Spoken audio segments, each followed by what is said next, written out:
अल्हम्दुलिल्लाह रब्बिल आलमीन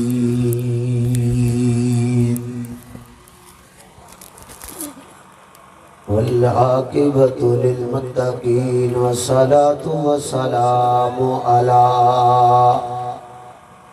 अकरमिल अव्वलीन वल आखिरीन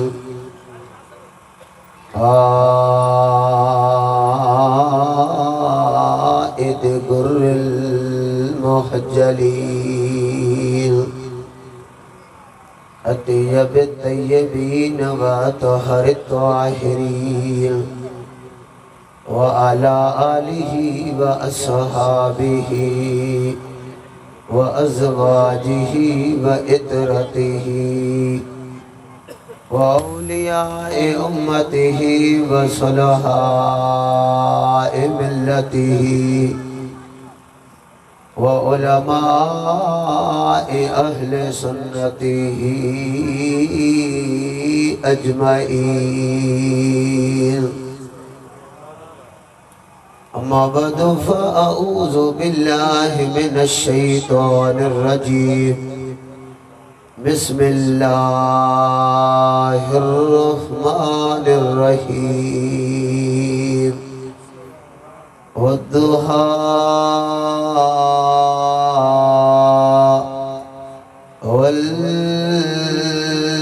वल्लैलि इज़ा सजा मा वद्दअक रब्बुक वमा क़ला। आमन्तु बिल्लाहि सदक़ल्लाहुल मौलानल अज़ीम व बल्लगना रसूलुहुन नबियुल करीमुल हबीब व नहनु अला ज़ालिका लमिनश शाहिदीन व शाकिरीन वल्हम्दुलिल्लाहि रब्बिल आलमीन। देखे तेरा दल जलवा तो तड़प जाए हजर भी। देखे तेरा जलवा तो तड़प जाए हजर भी। रोशन है तेरे नूर से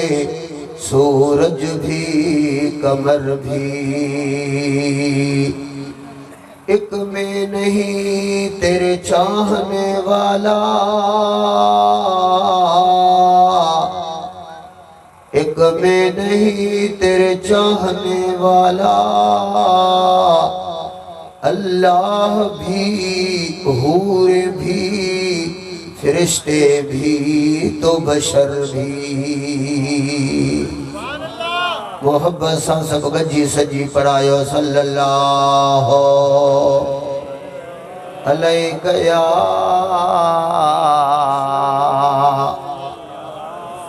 रसूल अल्लाह व सल्लम अलैका या हबीब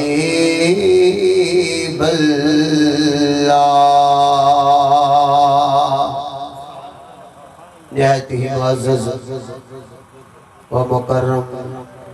सत्तौकीरो ताज़ीम उलमाए ज़ी वक़ार सना ख़्वाने मुस्तफ़ा अशाके इज़ाम दिलबर हबीब सां नीह रखण वारा नौजवानो पतंग परवानो ऐं मीला जी महफ़िल में शरीक थियण वारा आशिक़ो। हिन आजिज़ अल्लाह रब्बिल इज़्ज़त जी मुक़द्दस पाक कलाम मां सूरे दोहा मंझां चंद अल्फाज़ सगुरा पढ़िया जंहिंमें अल्लाह कमालाते मुस्तफ़ा मंझां हुस्ने मुस्तफ़ा ऐं ज़ुल्फ़े मुस्तफ़ा जी ॻाल्हि कई आहे। दोस्तो अज़ीज़ो, हिन माहे मुक़द्दस जो नालो आहे रबीउल अव्वल। जॾहिं अरबन नालो पे रखियो तॾहिं बहार जी मौसम हुई, यानी पहिरीं बहार। पर हाणे कहिड़े बि मौसम में रबीउल अव्वल अचे मोमिननि लाइ बहार ही बहार आहे। छो इन में जहां ज़ात जी आमद थिया वह आम नाहे, गरीबन जो गमखारा, यतीमन जो यारा, अड़ियन जो आधारा, सबनी नबियन जो सरदारा। दोस्तों दीदो उन सोने हबीब जे मीलाद में जो रुपयो रुपयो खर्च कंदो आ उहो बे मामूली गाल नाहे। नेमतुल कुबरा जे अंदर खुलफाए राशिदीन जो रिवायतूं ॿुधी ॾिस। हजरत अबू बकर सिद्दीक रज़ी अल्लाह ताला अन्हु तो फरमाए, मन अनफक दिरहमन अला मौलदिन नबी सल्लल्लाहु अलैहि वसल्लम कान रफीकी फिल जन्नत। जे मीलाद में रुपयो खर्च कयो अबू बकर तो जे जन्नत में मूसा गॾु हूंदो। केड़ो अबू बकर जे लाए मदीने वारे साईं दुआ घुरी ही, मुझा मौला इन अबू बकर खे मु मुस्तफा सा गॾु जन्नत में रहाए जा। जन्नत में तबका आम मोमिनन जा, उनन खा मथे सालिहन जा, उनन खा मथे शहीदन जा, सिद्दीकन जा, गौसन जा, कुतुबन जा, अब्दालन जा, उनन खा मथे पैगंबरन नबियन जा, उनन खा मथे उलुल अज़म रसूल जा। सबनी खा जन्नत में जेकरा आला में आला दर्जो हूंदो त मदीने वारे साईं जो हूंदो। हुजूर फरमाता मौला इन अबू बकर खे उन आला में आला दर्जे में मूसा गॾु जन्नत में रहाए जा। जिब्रील नाज़िल थियो का दुस्तजाब लक, सुना तो मुस्तफा जी दुआ कबूल आ। अबू बकर तो मुस्तफा सा हूंदो। हजरत अबू बकर था फन जेको मीलाद कंदो आ ओ क़यामत जी जन्नत में मूसा गॾु हूंदो। साबित थियो मीलादी अबू बकर सां गॾु, अबू बकर मदीने जे मीर सां गॾु। साबित थियो त मीलाद करण वारो हिते बि मुस्तफा जे सदके शादो आबाद हूंदो। जन्नत में बि आमना जे लाल जी रफ़ाकत नसीब थींदी। मन अज़म हजरत उमर सही तो फरमाए, मन अज़म मौलद नबी सल्लल्लाहु अलैहि वसल्लम फ़क़द अहयाउल इस्लाम। जे रुगीन मीलाद जी ताज़ीम कई उन जण ते इस्लाम के जिंदा कयो। हजरत उस्मान गनी फरमाए तो जे मीलाद में दिरहम खर्च कियो, रुपयो खर्च कियो, फ़क़द शहीद गुज़वत बद्र व हुनैन। ओ जेके सहाबी सगोरा तकलीफू बर्दाश्त करे, माल कुर्बान करे, जानिन कुर्बान करण जे लाए जंगे बदर में निकता, जंगे हुनैन में निकता। दोस्तों दीदो पंहिंजे जिस्म के जख्मन सा चूर चूर कयूं। हजरत उस्मान तो चे जे मीलाद क्यों जण तो उन बदर ए हुनैन जी जंग में शरीक थियो, जन जो जिक्र अल्लाह कुरान में क्यों आ। अगते हला हजरत अली सही जी गाल पान फरमाता जे मीलाद जे पढ़न जी कोशिश कई, मीलाद जी ताज़ीम कयाई, उन जे लाए ब इनाम गौर साबत जा। ला यखरुजु मिन दुनिया इल्ला बिल ईमान। दुनिया मां तेसी ते उनखे मौत ही नहीं दो जेसी ते कलमो न पढ़ंदो। ईमान वारो खात्मो उन खां पे बे नंबर ते मदीने वारा से हजरत अली सैदा फरमाइन त भई यदखुलुल जन्नत बगैर हिसाब। जेको मीलाद करण वारो आ बगैर हिसाब जे रब उनके जन्नत में दाखिल कंदो। हजरत अबुल हसन खरकानी फरमाए तो पियो तो मां ॾिसां थो पियो मीलाद वारी महफिल में रब एतरी त रहमत थो वसाए, एतरी त रहमत थो वसाए जो मां चाहियां थो पियो तो मूं वटि जेकॾहिं उहद जबल जेतिरो सोन हुजे सब जो सब मीलाद में ख़र्च कयां। थकजी पिया हो, ॾाढा चओ सुभान अल्लाह। वो भी तेसी ते भत खाइण न ॾींदो मां, जेसी ते मुंहुं जान न छुटंदव। ॾाढा चओ सुभान अल्लाह। कमाल वारी गाल अल्लामा इब्ने जौजी रहमतुल्लाह अलैह मीलाद नबवी किताब में लिखी आ। हजरत अब्दुल वाहिद बिन इस्माइल रहमतुल्लाह अलैह कामिल वली थी गुजरियो आ। फरमाए तो पियो त हिकिड़ो मिस्र जो शख्स हुयो जेको हर साल पंहिंजे घर में मीलाद मल्हाईंदो हो। उन जे घर जे भरिसां हिकिड़े यहूदी जो घर आ। यहूदी जी घर वारी पंहिंजे वर खां पुछे थी पई त इहो मुसलमान हर साल इन रबीउल अव्वल जे महीने में चरागा भी करे थो, इहो आला क़िस्म जा ताम भी तैयार कराए थो, छाजे करे? वो पंहिंजो मुड़स थो चएसि इन जे करे जो इन महीने में इन मुसलमान जे नबी जी आमद थी आहे। उन औरत इहा ॻाल्हि ॿुधी सुती, रात जो वक्त जागी पिया, मदीने वारे साईं जो दीदार थी पियो। मीलाद करण वारे खे त दो स्वदीदो भलाई थींदी थी, पर पाड़े वारनि सां बि भलाई थींदी थी। और यहूदी जी घर वारी खे नबी साईं ख्वाब में अचनि था पिया। ॾिसे थी पई त सोहणे चेहरे वारो जवान आयो आहे। पुछा थी करे थी हो केॾे आयो आहे? जवाब थो मिलेसि त जेके मीलाद था मल्हाइनि मदीने वारो से उन्हनि ॾे थो अचे। इहा सादत खपे या न खपे? चओ सुभान अल्लाह। पोइ औरत थी चए त मां महबूब जो सोहणो चेहरो ॾिठुमि, हुज़ूर जे वेझो थियुमि, मदीने वारे से मूंखे कलमो पढ़ायो, मुसलमान कयो। सुबह थी उथियुमि, अल्लामा इब्न जोज़ी थो लिखे, उथियुमि त उन जो जेको घर वारो हुयो ओ खुशी में आ ऐं आला आला किस्म जा ताम तैयार करण जी तैयारी में आ। घर वारी पुछेसि थी जो ख़ुशि आहीं, अॼु छाजे करे तो हे ताम तैयार कराई? ओ मुड़स तो चएसि तूं जो मुसलमान थी आहीं। चओ सुभान अल्लाह। तू जो मुसलमान थी आई इन जे करे पियो कयां। जे मां त कंहिंखे ॾसियो ई न आहे, ख्वाब में कलमो पढ़ियो,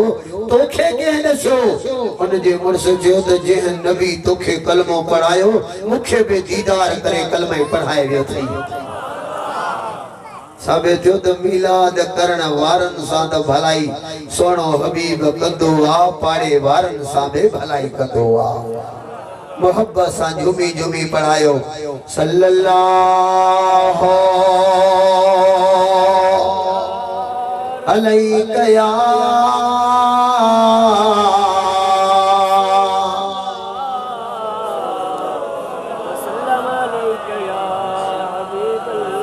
दुरूद यार कोई मामूली अमल न था।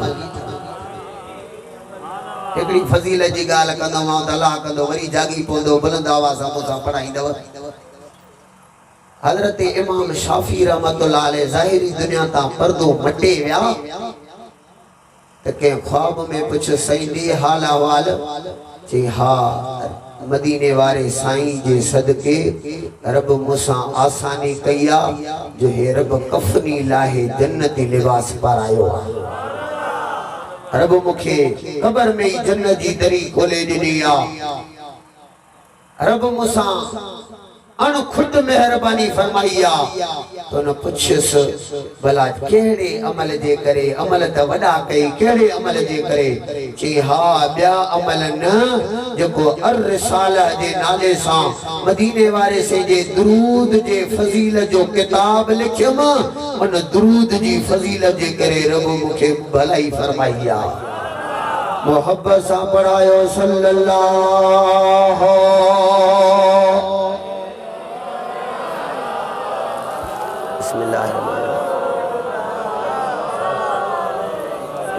सड़े के वनी लाउडा रखे चाहिए तो दवा खोल। दोस्तों अजीज अल्लाह ताला जी ज़ाते बाबरकात फरमायो वदुहा मुखे दुहा जो कसमा वल्लैल इज़ा सजा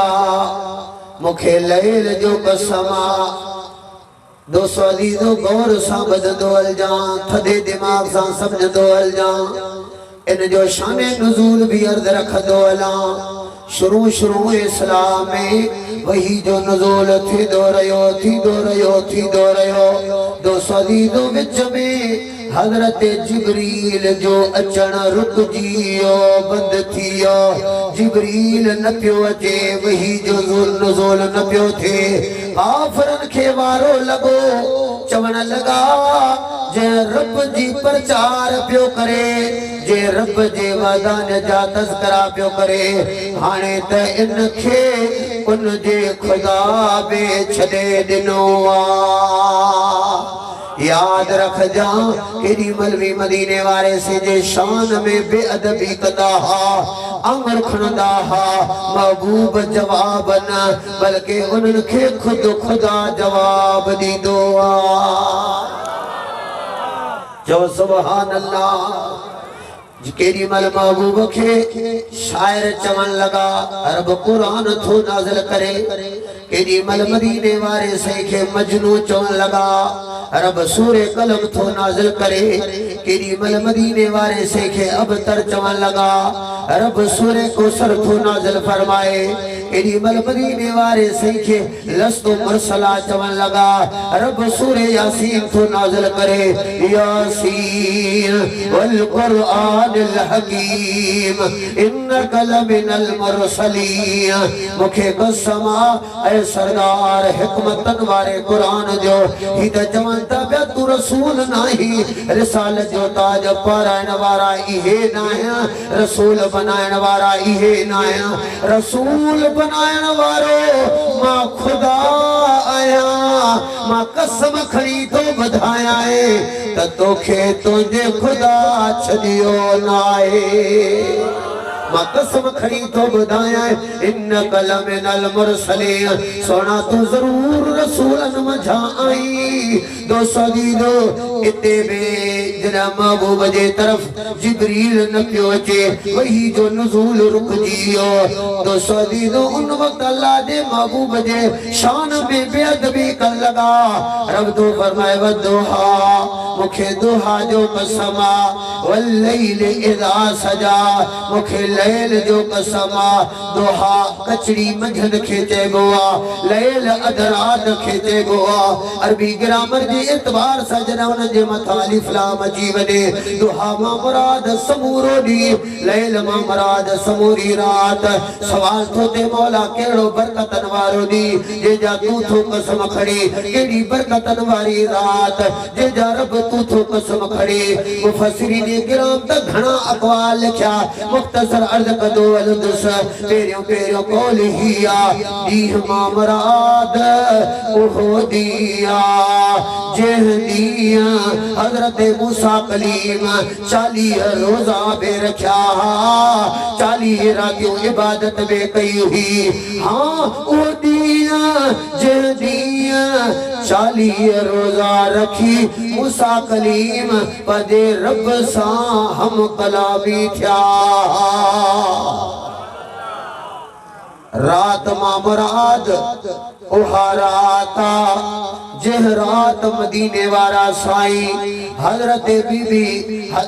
इशा जी नमाज पढ़ी करे हजरत बीबी उम्मे हानी जे घर में आराम था कर अल्लाह ताला जी जाते बाबरकात फरमाए जिब्रील जी रब्बे जलील अल्लाह ताला जी जाते बाबरकात फरमाए तो जो जिब्रील वन जन्नत में जन्नती बुराक काहे करे होरो गिलमा वठी करे नूरानी जन मलाइक सगोरा वठी करे जुलूस जी सूरत में मुझे महबूब जो इस्तकबाल करे महबूब के सुजाग करे एड़ी जगह ते वठी आ जिते को बे कहतो ही ना है हजरत जिब्रील महबूबन के सुजाग कदोआ आमना दे लाल दिलवर हबीब सुजाग थिया वज़ू फरमाया जन्नती अमाम मुबारक पाता उधर सलासलम बुराक वारी सवारी ते सवार थी करे सफर शुरू कयो बैतुल्लाह वारी जगह ते नफल पढ़िया हजरत ईसा अलैहि सलाम दे जमन वारी जगह यसरब मदीनतुल मुनव्वरा वारी सरजमीन ते नफल पढ़िया हलदे हलदे मस्जिद अक्सा कमो बेशक लख 24,000 नबियन के नमाज पढ़ायो 200 दीदो उन्होंने खुतबा दिना अल्लाह दे महबूब खिताब कयो उनका भी मथे सफर शुरू हुआ तेरे आसमान ते हजरत आदम अलैहि सलाम सा मुलाकात बे आसमान ते हजरत ईसा अलैहि सलाम सा मुलाकात ते आसमान ते यूनुस अलैहि सलाम बाद कौल मुताबिक यूसुफ अलैहि सलाम सा मुलाकात चौथे आसमान ते हजरत इदरीस अलैहि सलाम पंजे आसमान ते हजरत हारून अलैहि सलाम छठे आसमान ते हजरत मूसा अलैहि सलाम सते आसमान ते हजरत इब्राहिम अलैहि सलाम सा मुलाकात कचरी थी उनखा मथे जन्नत जा तबकात घुमियाऊं जहन्नम जा तबकात घुमियाऊं सिदरतुल मुंतहा घुमियाऊं 70,000 हिजाबात तय करे लाम मकाते वनी करे पदे रब जा दूबदू दीदार करे मोतिया अदमते सुभान अल्लाह दो स्वादी जो अगते हला लिहाजा दी मुराद ओहो दी जे दी हजरत मूसा कलीम रब साल हम कलामी थिया रात मा मुराद में राजवारी रात बाज मुफस्सिरीन किराम लिखंदा पिया ते इन में मूसा कलीम दी गाल ना है गाल मदीने वाले साईं दिया भला सही बुधा डी मां केड़ो डी मुरादा चेथो डी मां मुराद 12 रबीउल अव्वल जो डी हा जह डी में अमना दे लाल जो मिलाद थियो मदीने वारे जा मिलाद तबा सजाए गोठ गयो शाद कबा आयो नबी प्यारो नबी दिलबर नबी मदीने वारे जामी लाद कबा सजाए गोठ गयो शाद कबा सुभान अल्लाह रात मा मुराद मेराज वारी रात अन्या मुफस्सिरीन किराम लिखंदा पिया दुहा मा मुराद मदीने वारे सजा ज़ाहिरी कमालात लैल मा मुराद मदीने वारे सजी हकीकत बातनी कमालात अन्या चौथो कौल मुफस्सिरीन किराम लिखंदा पिया दुहा मा मुराद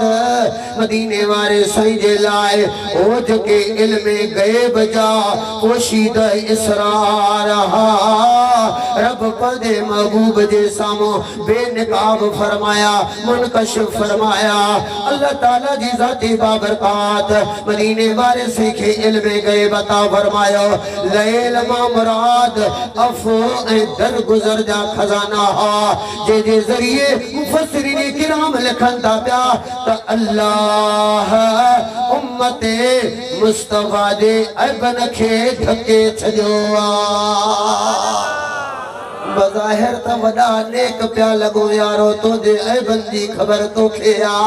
मुझे ऐ बंदी खबर मुखिया पर देखना ऐब उघाड़ा न था थिया इहो बे सदको मदीने वारे साईं जो चो सुभान अल्लाह आखिरी कौल बुध जा लिखे तो पियो ते इन जो मतलब हिया चो सुभान अल्लाह फरमाए तो क्यों तो दुआ मा मुराद मदीने वाले साईं जो चमकदार चेहरो मुबारक लैल मा मुराद मदीने वाले साईं जा जुल्फ मुबारक आया चेहरो भी त चेहरो आ न साईं तॾहिं मूं तव्हांखे पहिरियों शेर ॿुधायो कहिड़ो चो सुभान अल्लाह देखे तेरा जलवा तो तड़प जाए हजर भी समझो था ले न था समझो देखे तेरा जलवा तो तड़प जाए हजर भी तेरे नूर से रोशन है सूरज भी कमर भी एक तन्हा में नहीं तेरे चाहने वाला, बल्कि खुदा भी, हूरे भी, फरिश्ते भी, तो सब बशर भी। जो सुभान अल्लाह महबूब जे हुस्नो जमाल ता कुर्बान वञा। मदीने वारा साईं हजरत अबू सईद खुदरी रज़ी अल्लाह ताला नो रिवायत थो करे, लिखे तो पियो त मदीने वारे साईं फरमायो छा पाण फरमायो तूबा ले मयरानी व आमन बी सुम्म तूबा सुम्म तूबा सुम्म तूबा आमन बी वलम यरनी। हुज़ूर सल्लल्लाहु अलैहि वसल्लम फरमाता बिया खुशखबरिया जन्नत दी उन जे लाए जहां मुते ईमान आंदो आ, जहां मुंहिंजो दीदार कयो आ। पर हजरत अबू सईद तो फरमाए ॾिसण वारे जे लाए त मदीने वारे से हिकिड़ो दफ़ो फरमायो तूबा उन जे लाए खुशखबरी आ, लेकिन मदीने वारा सी अॻिते 3 दफ़ा फरमाईंदा पिया कंहिंजे लाए, पाण फरमाईंदा सुम्म तूबा सुम्म तूबा सुम्म तूबा आमन बी लम यरनी। हाँ उन जे लाए 3 दफ़ा खुशखबरी आ,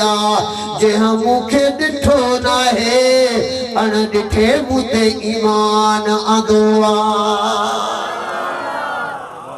चो सुभान अल्लाह। हर कोई फिदा है बिना देखे दीदार का आलम क्या होगा, जब हुस्न था जलवन अनवार का आलम क्या होगा। एकड़े ॾींहुं भेटाई से सुबुह जो वॾो ख़ुशि आहे। चओ सुभान अल्लाह। भेटाई खे मञण वारा त आयो वॾो ख़ुशि आहे। सुबुह जो मुरीदनि पुछियो सही अॼु ख़ुशि आहीं छाजे करे? अल्लाह वारा जल्दी में राज के ज़ाहिर न कंदा आहिनि, पर कुछ मुरीद अहिड़ा हूंदा आहिनि घणो इसरार करे करे उन राज के खोलराईंदा आहिनि। बार बार जो पुछाऊं पाण फरमाईंदा पिया उदाही अध रात में मूंखे पिरी पसायो पार। चो सुभान अल्लाह। उदाही अध रात में मूंखे पिरी पसायो पाण, चंद्र कतियुनि साण बिही रहियो पाताल में। ॿी रिवायत ॿुध। हजरत बरा बिन आज़िब बुखारी जी हदीस आ। बरा बिन आज़िब को पुछो तो महबूब के ॾिठो थई दिलबर के जड़ो हो। हजरत बरा बिन आज़िब जका गाल कई चे तो पियो कित अतुम मिनल कमर। मदीने वारे से जे चेहरे ते जण त चंड चमकदो हो। पर अन्या भी गाल हजरत जामे बिन शदाद वारी भी रिवायत ॿुध। हिकड़े दफे चे तो मुखे हजरत तारिक गाल कई। हजरत तारिक तो चे पहिरियों दफ़ो मां मदीने में आयम, हुजूर जी ज़ात के मां न ॾिठो, महबूबन भी मुखे कोन ॾिठो हो। आयम दिलबर हबीब अलैहिस्सलातु वस्सलाम मुखे फरमाइंदा पिया का शइ विकणंदे मोरके सही ही उठा विकणंदुम।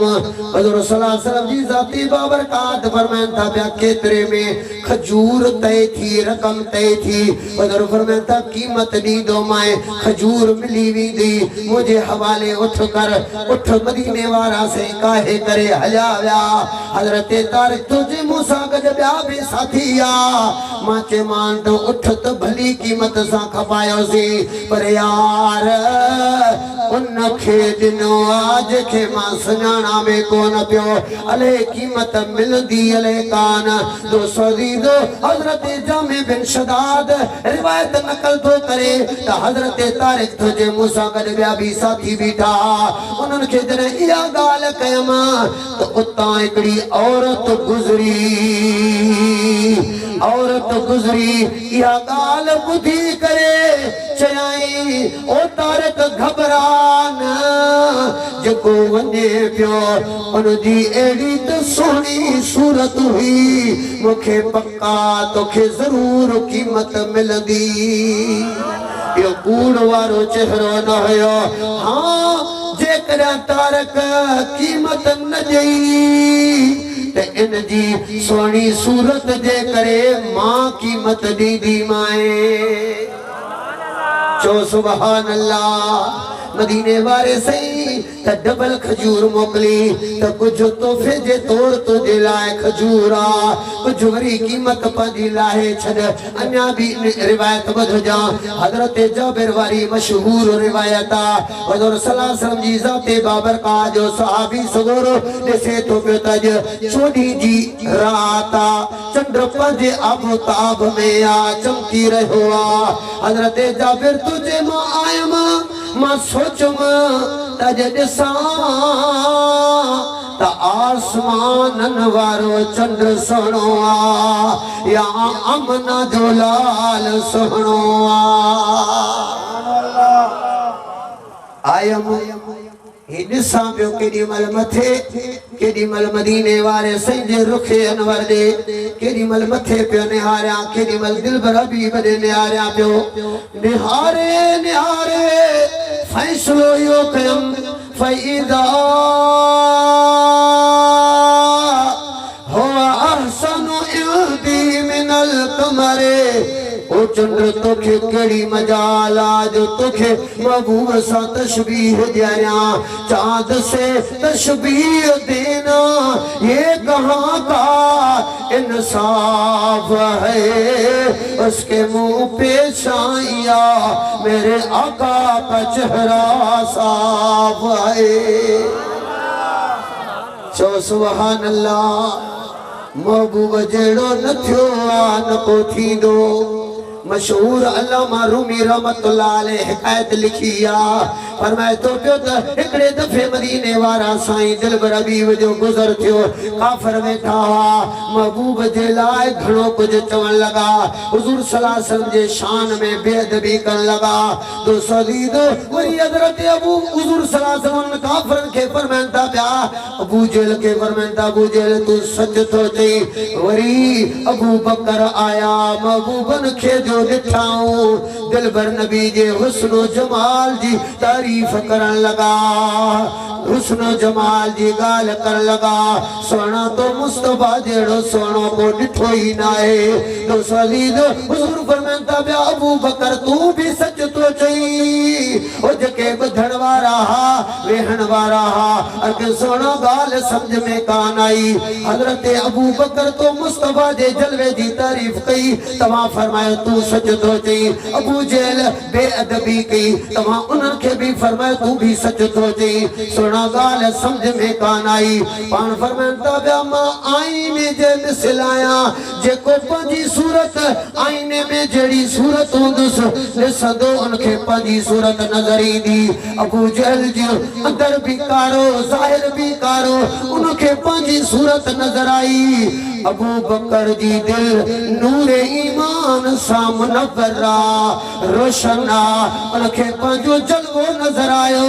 तॾहिं चवण लॻो न थियो आहे न को थींदो मिठा मन ठार तो जहरा सारी दुनिया दे सोहणन में न आ सरदार तो जहरो जो सुभान अल्लाह हजरत यूसुफ अलैहिस्सलातु वस्सलाम जी हुकूमत में बादशाही में मिस्र में दोसदीदो डुकार अचण वारो हो रब अगे ही आगाह कयो डुकार अचण वारो थी पर अगे ही अनाज गड कराए पंहिंजा गोदाम भराए रखरा वो जेकॾहिं गरीब मिस्कीन अचनी उन्हनि खे उतां ॾिजां ॾींदो वञा यूसुफ अलैहिस्सलाम ॾींदो वियो तां त अनाज ख़त्म थी वियो अञा कहत जे ख़त्म थियण में 3 महीना हा बस रिवायत मुताबिक अञा 4 महीना हा गरीब अचन पिया हाणे अल्लाह जो नबी छा करे मौला कीअं कयां रब तो फरमाए यूसुफ घबरा न ओ पंहिंजे हुस्न जमाल वारा हिजाबात हटा मिस्र जे चौक ते भी ओ ऐलान कर जेके भी बुखायल आयो अचो जेको तोखे ॾिसंदो 3 महीना उनके बुख ही न लगंदी मुफस्सिरीन किराम लिखन था पिया मुहद्दिसीन इस्लाम लिखन था पिया त जे यूसुफ खे ॾिठो रुगी ज़ाहिरी 3-4 महीने जी तकलीफ खत्म थी पर जन आमना दे लाल खे ॾिठो हज़रत सल्लल्लाहु अलैहि वसल्लम जी ज़ाते बाबरकात जो सहाबी सगोरो हज़रत जाबिर तो चवे फरमाए तो पियो मदीने वारे साईं फरमायो मन रानी और मन रानी तमसहनार औ कमा काल नबी सल्लल्लाहु अलैहि वसल्लम हुजूर फरमाता बाजे मुखे ॾिठो या मुझे ॾिसण खे ॾिठो उन जे मथा जहन्नम जी बाह हरामा गोया जे यूसुफ के ॾिठो रुगी बुख थी खत्म थे पर जन मुस्तफा के ॾिठो दुनिया में तो सुखन में अची विया पर ओ कब्र क़यामत में बे अल्लाह तो चे मदीने वारो साईं तो फरमाए उन जे मथा जहन्नम जी बारामा चो सुभान अल्लाह जुल्फो जंजीर में एक वाक्य लिखो पियो आ किताब जो नालो आ जुल्फो जंजीर एकड़ो यहूदिन जो बार पर ही घिटी मां जो गुजरियो महबूब ते जो नजर पियस कुर्ब में कैदी थी वियो सुभान अल्लाह चो सुभान अल्लाह सोहणो भी तो हुयो न सही महबूब हसीनन जो हुस्न कयो कुलई कठे झलक महबूब दिया है मथे मथे लखे चंद्र गज गजा भले मैदान अचा पिरिय सां सब उए पुजदा किथे किथे हसीनन जो हुस्न कयो कुलई कठे जेके मज़ो अचे तो त घड़ी सुभान अल्लाह चे दुनिया में को अहिड़ो चेहरो आयो इना है खुदा पाक अहिड़ो सुहिणो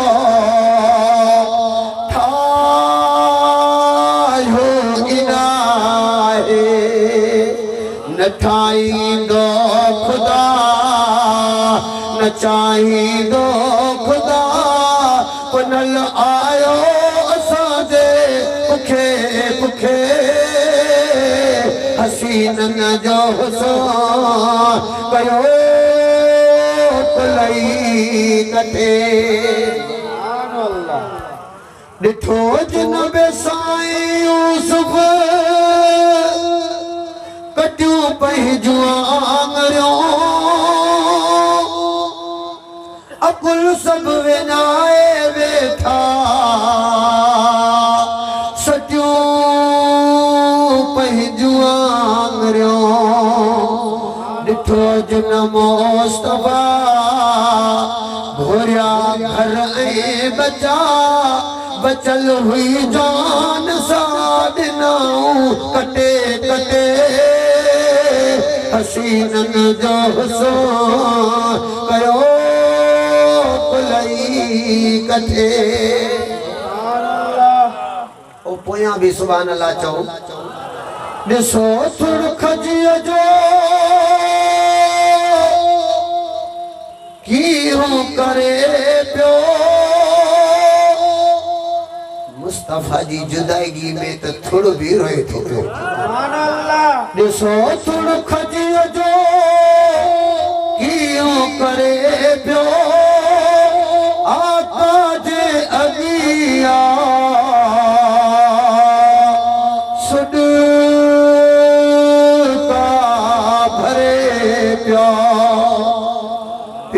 मुखां थी न परे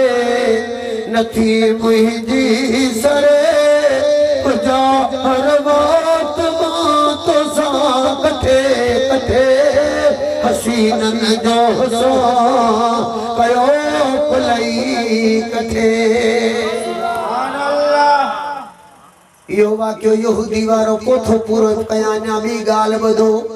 230 मार जुनबत जुल्द नंबर 2 जे अंदर वाक्यो लिखियो पियो आ त हजरत इब्राहिम अलैहिस्सलातु वस्सलाम ख्वाब में जन्नत दिसे तो पियो एडी वडी जन्नत थो दिसे जका ज़मीनन ए आसमान जे कुशादगी खां बि वडी आ हजरत इब्राहिम अलैहिस्सलाम पूछे तो पियो तो मौला या के जे लाया एडी वडी कुशादी जन्नत के जे लाए तो सदी दो जवाब में रब वटा जवाब थो दे ओ इद्दत ले मुहम्मदिन व उम्मतिही या जन्नत मा अल्लाह पदे महबूब ए महबूब जी उम्मत लाए खलकिया जो सुभान अल्लाह हजरत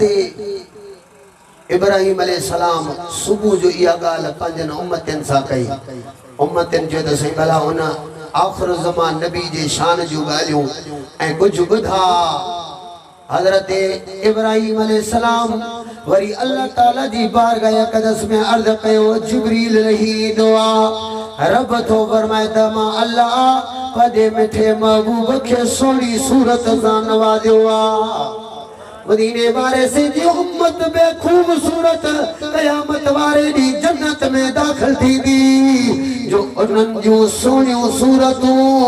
रब मुस्तफा दे सदके तुखे बे मर्तबा अता कंदो जो हुजूर सल्लल्लाहु अलैहि वसल्लम जी ज़ाती बाबरकात फरमाइंदा पिया त अल्लाह वटा जिब्रील हजरत इब्राहिम के तो बुधाए त कयामत वारे दी उम्मत मुस्तफा बे खूबसूरत जो रब उन्हन के नूरानी सबनी के ताज पाराइंदो इब्राहिम अलैहिस्सलाम दुआ तो करे या रब्बी जअलनी उम्मता ओ मुझा मौला मुखे भी इन उम्मत में दाखिल फरमा जो सुभान अल्लाह यहूदी मदीने वाले सैखे दिठाई दीदार कयाई फरिश्ता लगो पियो आ 200 दीदूनी रोजानो सुबह थी दिया दिल भर भी बजे दरवाजे ते ईंदो आ देसी ते दीदार नथो थे मज़ो ई नथो अचे कॾहिं दीदार करे वींदो आ दिल बगो बहार थी वेंदी आ कॾहिं वरी दीदार न थींदो आ अखियुनि में पाणी हूंदो आ अॼु पिण अखियां सजण पंहिंजा सारिया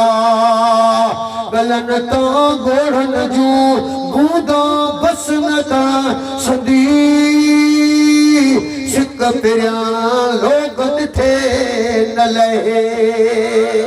पर यार जैसा दिल लगी भी दिया अगर जसामो हुजे भी सही कोई भी अखियों दीदार ता थक बियो ना चौदियों ता बार बार महबूब दे जलवे दे निहार 200 दीदो हजरत भेटाई गोत भी नगाल के वाजे क्यों पर मैं तो पे तो वसन ऐ वहसा दिहाड़ी दिसन लाए दिसी दिसी आयो तबे तलाशो का ढायो न ढाप दिसणता पिरिय जे छा चौदान आशिक अखियुनि में थी वे छपर वारे घटिया तोखे मदिसे दे न की आऊं पसां की बियो यहूदी दुआ दीदार कंदो आ वरी कुंड में नालेन पाखे रखी करे चादर में या झोली में बंद करे वेही रहंदो आ वरी अल्लाह जा महबूब निकरंदा है नालेन पाक सिधी करे दींदो आ वक्त गुजरंदो रहियो और साबत जा बिलाखर बीमार थी पवंदो आ वडन वडन हकीमन खां इलाज करायो वियो सेहत कान मिली बिलाखर दोस्तो दीदो पीउ ॾिसे तो पियो त शायद जो दम न परवाज़ थी वने दोस्तो दीदो बच्चे के पी तो जे अबा का आखिरी तमन्ना हुजी तो पूरी कयाई बच्चो सोच में पैजी विंदो आ बाबोले पूरी कंदो हले न वरी बार बार जो पुछे पियो त का तमन्ना हुजी तो पूरी कयाई दोस्तो दीदो पूछे तो पियो बाबा भी का तमन्ना ना है फकत दिल पर हबीब के वठिया त दीदार करे दिल के थारिया मुझो सोनो यार हजारन में चो सुभान अल्लाह मोहब्बत सा पढ़ायो सल्लल्लाहु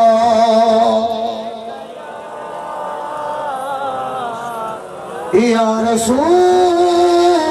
अल्लाह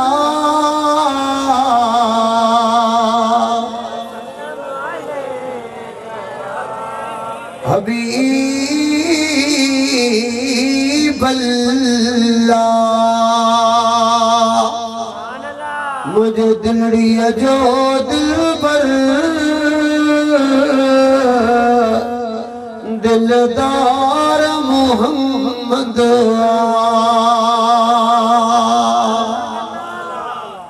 जो सुभान अल्लाह शाह दिलवर हबीब जे अज़मत जी गाल कजे अगते हला दोस्तो दीदो यहूदी जे बार जी इहाई तमन्ना पी सोच में पैजी विंदो आ हाने कीअं कयां छा कयां दोस्तो दीदो सोचे सोचे चौंदा मता बच्चे जो दम परवाज़ थी वने इन जी इहा तमन्ना पूरी कयां विंदो आ दोस्तो दीदो मदीने वाले साईं जी खिदमत में अर्ज़ कंदो आ हुज़ूर सल्लल्लाहु अलैहि वसल्लम जी ज़ाते बाबरकात पाण इए नथा फरमाइन त तू तो मुझो दुश्मन आ तू तो कलमो भी न पढ़ियो आ तुझे घर की अला न मदीने वाला सी फरमाइंदा पिया अबू बकर तैयार थी इन अश्क दे हलो सुभान अल्लाह हुजूर आया खुशी मां उठी वेही रहंदो आ मदीने वाला से तबियत पूछी पर फरमाइंदा बच्चा अज तक कलमो पढ़ी दीन में दाखिल थी चो सुभान अल्लाह अज तक कलमो पढ़ी दीन में दाखिल थी कलमो पढ़ी बस कयाई दम परवाज़ थियो पी थो चे सोना हूं असां जो पांजो पांजो रस्मो रीतूं जे इनखे जो कलमो पढ़ायो थी तो मुस्तफा जे हवाले आ मदीने वारो साईं तो गुस्ल कफन दफन जो एहतमाम फरमाए मदीने वारो साईं तो कुल्हे कांदी थे जना कुल्हो ॾेयूं हलन पिया मदीने वारा साईं केॾी महिल पेर जे अॻे से त प्याला केॾी महिल खुड़ी ते प्याला साहब न क्यों सोना बीब अग में त कॾहिं तव्हां ईअं कोन हलिया हो अॼु छा राज़ आ मदीने वारा साईं फरमाईंदा पिया इन आशिक़ जे जनाज़े में रब एतरा तो फरिश्ता मोकलिया जो मुखे पूरे पैर रखण जी जगह ही नथी मिले जो सुभान अल्लाह खुद हुजूर तो जनाज़े जी नमाज पढ़ाए गौर सब जा भला उन जा अमल केड़ा हा जे करे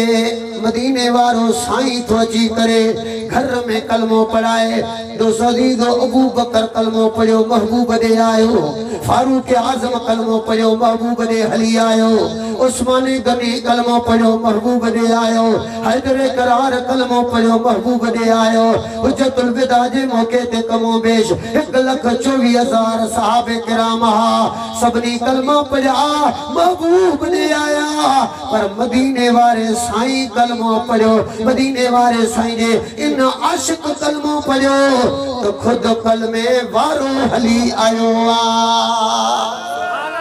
यो अमल केड़ो आ जे करे एडा भाग महबूब आयो कलमे पढ़ाई। हुजूर गुस्ल कफन दफन जो तमाम दो फरमाए, हुजूर तो कुल्हे कांदी थे, हुजूर तो जनाजे जी नमाज पढ़ाए। दो सलीदो मदीने वाला साईं फरमाता जा इन आशिक जे जनाजे में एतरा ता फरिश्ता आया हां जो मुखे पूरे पैर रखण दी जगह ही नथी मिले। अमल केड़ो आ, न ज़कातो न हज न नमाज़ो न सदका न खैरातू, फकत हिकड़ो अमला जो सीने जे अंदर इश्क़े मुस्तफा जे मदीने जे ताजदार जी तू जिए मुझी दिल में सच्ची मोहब्बत होती, दुनिया में भी आबाद आखिरत में भी आबाद हो दे। हजरत नूह अलैहिस्सलाम उम्मत नबी मने, रब चेस बेड़ो ठा, मौला की ठाया, अल्लाह फरमाए जिब्रील मोकलिया थो फटा पर 1,24,000 फटा ठा। चो सुभान अल्लाह। ऐं उन्हनि ते 1,24,000 नबियनि जा नाला लिखा,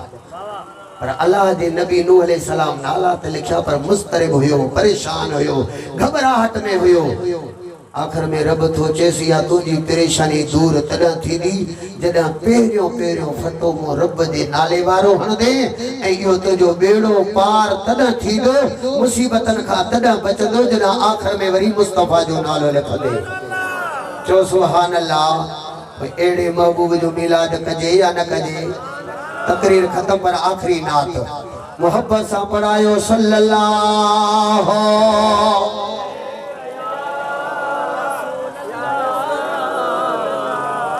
रब रहमत आ बरसाई आहे ज़ात हुजूर जी आई, रब रहमत आ बरसाई आहे ज़ात हुजूर जी आई, वही हर एक साथी भलाई आका अची वियो, दाता अचियो, आका अचियो, दाता अचियो। चो सुभान अल्लाह। मके जमानू ही चमन प्या जी जल जे घर छाहे, अज त लगे थो अब्दुल्ला वट चंद्र लथो को आहे, हर तरफ थी वही रोशनाई आहे ज़ात हुजूर जी आई, थी हर एक सां वही भलाई आका अचियो, दाता अचियो। हिकिड़ो दफ़ो हथ खणी सुभान अल्लाह चओ। आमद वेले सारी दुनिया में जंग झर ईदो थी वियो, हर घर में थिया पुटड़ा पैदा, घर घर ईदो थियो, घर घर ईदो थियो, सॼी दुनिया खुशिया मल्हाई आहे ज़ात हुजूर जी आई, थी हर एक सां वही भलाई आका अची वियो, दाता अची वियो। मुझे फज़ल ते खुशी कयो, कुरान में रब फरमायो, छो न कयो पे खुशी खुदा जो प्यारो पैगंबर आयो, एड़ी ईदन थी दी काई आहे ज़ात हुजूर जी आई, वही हर एक साथी भलाई आका अची वियो, दाता अचियो। मके जे शहर में जिंदा पैजू न्याणियूं दफन कंदा, पंहिंजे बंदा कन कन पया जुल्म जी कमाई आहे ज़ात हुजूर जी आई वही हर एक साथ भलाई आका अचियो दाता अचियो। आखिरी मिसरो पर सुभान अल्लाह बुधा मदोश चे महबूब जे आए हर एक ईद मल्हायो पया चवन अज पान खुदा ही कयूं असां सां भलायो नथी विसरे नात इहाई आहे ज़ात हुजूर जी आई आहे ज़ात हुजूर जी आई वही हर एक साथ भलाई आका अचियो दाता अचियो। वदोहा सोना तुझे चेहरे जो कसम वल्लैल इज़ा सजा सोना तो मुस्तफा जे कारण कारण जुल्फ जो कसम मा वद्दअक रब्बुक व मा कला ही त चवन था पिया तोखे तुझे खुदा छॾे ॾिनो आ मां कसम खणी थो चवाएं त तोखे तुझे खुदा छॾियो ई नाहे। वाखिर दावाना अनिल हम्दुलिल्लाह।